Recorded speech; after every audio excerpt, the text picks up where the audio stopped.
Eu quero começar fazendo uma pergunta. Quem apresentou você para você mesmo? Foi seu pai, sua mãe, um chefe, um amigo? Ou foram tantas histórias que você ouviu sobre você que um dia passaram a parecer verdade? Se alguém tivesse me feito essa pergunta alguns anos atrás, eu responderia sem pensar. Claro que eu sei quem eu sou, mas hoje eu já respondo de uma forma bem diferente.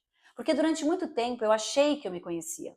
Só que olhando para trás, para minha história, eu percebi que eu conhecia muito mais as interpretações negativas que as pessoas faziam sobre mim do que as minhas próprias potencialidades.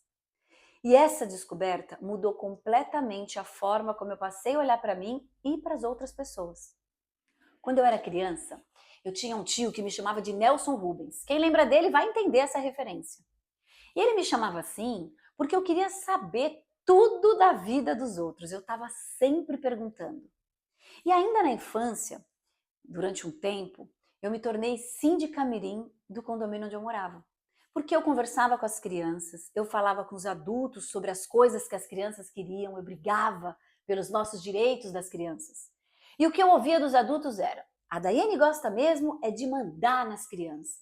E durante muitos anos eu acreditei mesmo que eu era mandona. Hoje eu olho para trás e eu percebo que o que eu não sabia naquela época era enxergar o que existia por trás dos meus comportamentos.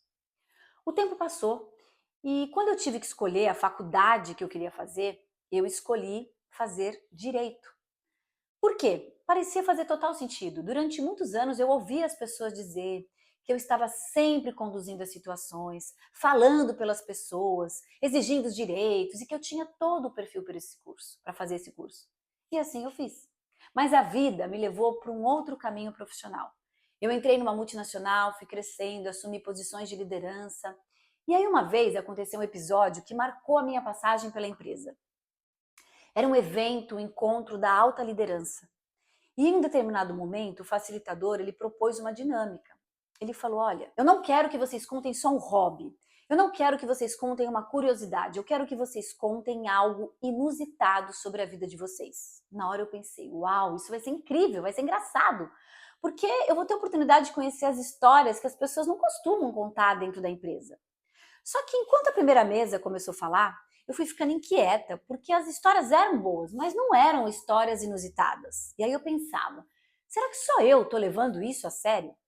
E aí na minha mesa eu até comentei. Falei: gente, eu também não sei que história inusitada eu vou contar.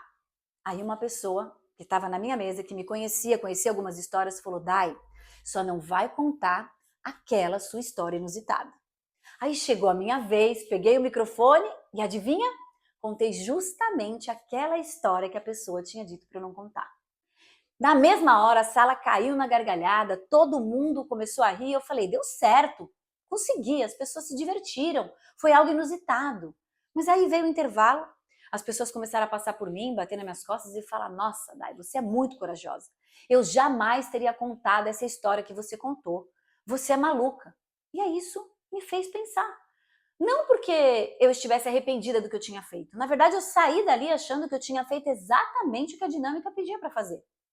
O que chamou minha atenção, na verdade, foram as pessoas que não me conheciam direito e, naquele momento, estavam ali construindo uma impressão a meu respeito baseado no meu comportamento daquele episódio. Alguns anos depois, durante uma sessão de terapia, a minha psicóloga fez um comentário que mudou o rumo da minha vida. Ela disse: você sabia que existe uma pós-graduação em psicologia positiva que estuda o comportamento humano?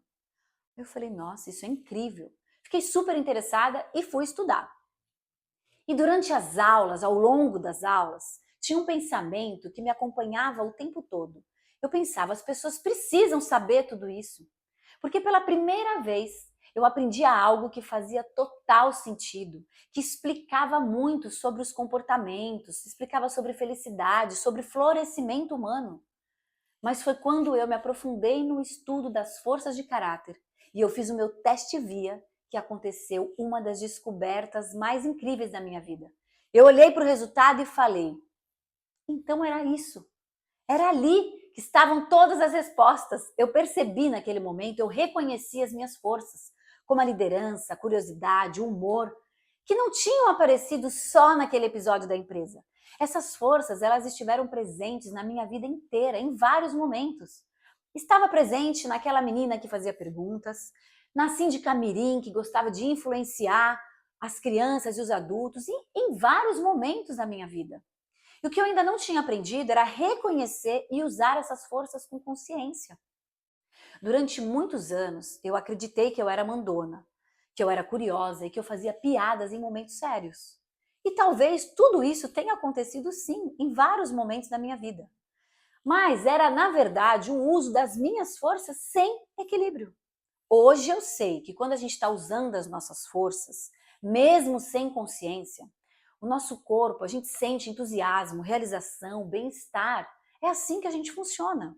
Então, talvez seja por isso que eu nunca tinha estranhado o fato de ter sido síndica mirim. Eu nunca achei estranho de querer fazer direito, ouvindo as pessoas falar, porque eu acreditava que ali eu encontraria um lugar para usar a minha voz. Eu nunca achei que naquele evento da empresa eu tinha feito exatamente o que a pessoa que estava conduzindo o evento pediu para fazer. Afinal, eu sempre estive usando algo que fazia parte de quem eu era, mesmo sem saber. O que eu ainda não tinha aprendido é que até uma qualidade ou uma força, quando ela é usada sem equilíbrio, pode produzir comportamentos que não representam a nossa melhor versão.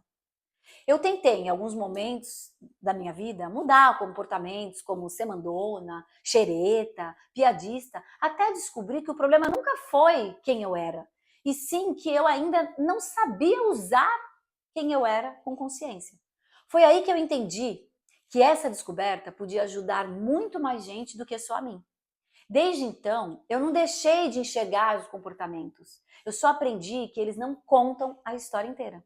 E talvez seja exatamente isso que muitos de nós fazemos com nós mesmos o tempo todo. Tentamos corrigir aquilo que os outros e nós mesmos enxergamos como falhas, antes mesmo de descobrir e usar aquilo que existe de melhor dentro de nós. Hoje esse é um dos meus propósitos. Eu ajudo pessoas a reconhecerem as suas potencialidades. Porque muitas vezes aquilo que chamamos de defeitos ou pontos de melhoria não é a ausência de uma qualidade, é uma qualidade que ainda não encontrou o equilíbrio. E quando a gente reconhece as nossas potencialidades, a gente mostra ao mundo a nossa melhor versão. E conseguir enxergar a nossa melhor versão fica muito mais fácil de enxergar também a melhor versão das outras pessoas. Olhando para a minha história, eu descobri que a maior transformação da minha vida não aconteceu quando eu encontrei resposta para alguns rótulos que as pessoas me davam. A maior transformação aconteceu quando eu comecei a fazer as perguntas certas para mim sobre as minhas forças. E foi por isso que eu comecei essa conversa com uma pergunta. E é exatamente assim que eu quero terminar, fazendo, na verdade, duas perguntas. A primeira, quem apresentou você para você mesmo? E para finalizar, eu queria te perguntar se você conhece as suas potencialidades ou só acredita nos rótulos que recebeu a vida toda. Porque se alguma dessas perguntas continuarem caminhando com você depois que esse vídeo terminar, então essa conversa cumpriu o seu propósito. Muito obrigada pela sua atenção.